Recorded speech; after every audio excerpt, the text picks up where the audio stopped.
इस साल प्राइमरी शिक्षकों की बहाली नहीं की जाएगी। दिसंबर के आखिरी तक हाई और प्लस टू स्कूलों के शिक्षकों के लिए शेड्यूल जारी किया जाएगा। एसटीईटी पास अभ्यर्थियों को पहले मौका मिलेगा। जल्द ही नई नियमावली के आधार पर ये बहाली की प्रक्रिया शुरू की जाएगी।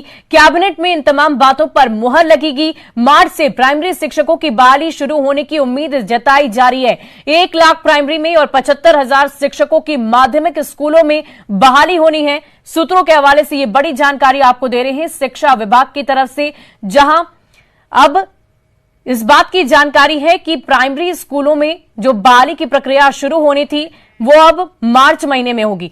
तो इस पूरी खबर की अधिक जानकारी के लिए हमारे संवाददाता रजनीश हमारे साथ फोन लाइन पर जुड़ चुके हैं। रजनीश, क्या कुछ जानकारी है और इस प्रक्रिया को अब आगे क्यों बढ़ा दिया गया?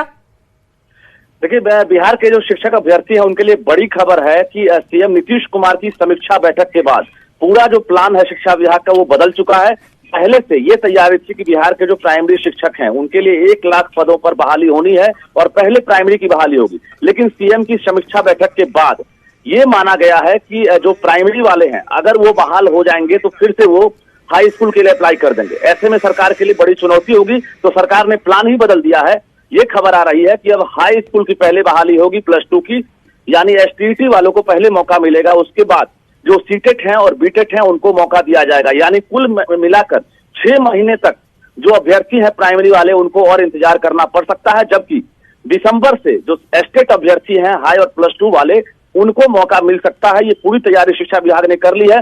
दूसरी बड़ी खबर ये आ गई है सूत्रों के हवाले से, हम इस खबर की पुष्टि नहीं कर रहे हैं, शिक्षा विभाग नहीं कर रहा है, लेकिन जो जानकारी मिल रही है कि सीएम की समीक्षा बैठक के बाद जो बीटेट परीक्षा लेने की बात आ रही है वो बीटेट परीक्षा की भी तैयारी सरकार ने शुरू कर दी है और दिसंबर तक जो है बीटेट परीक्षा ली जा सकती है। यानी जो प्राइमरी वाले अभ्यर्थी हैं उनके लिए बड़ी चुनौती बढ़ने वाली है, क्योंकि कंपटीशन बढ़ जाएगा।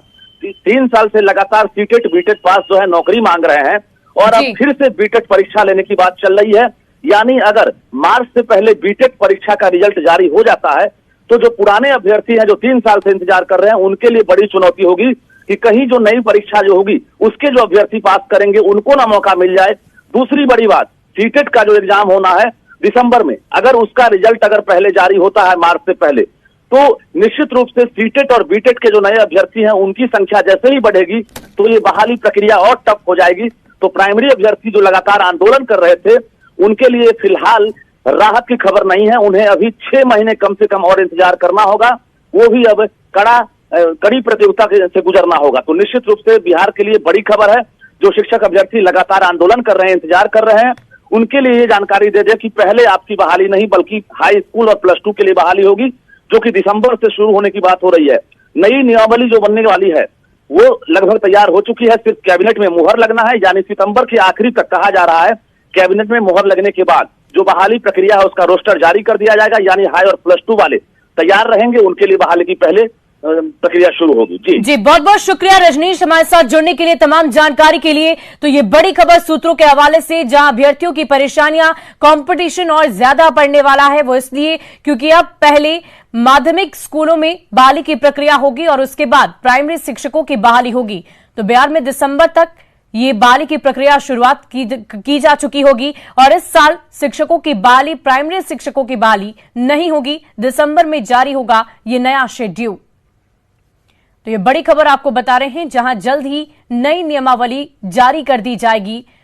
मार्च में बहाली शुरू होने की उम्मीद जताई जा रही है। शिक्षक अभ्यर्थियों की परेशानियां बढ़ सकती है, बीटेट की परीक्षा सरकार लेगी और ये तमाम बातें स्पष्ट हो रही है। आज मुख्यमंत्री नीतीश कुमार ने समीक्षा बैठक की और इस समीक्षा के दौरान ये तमाम बातें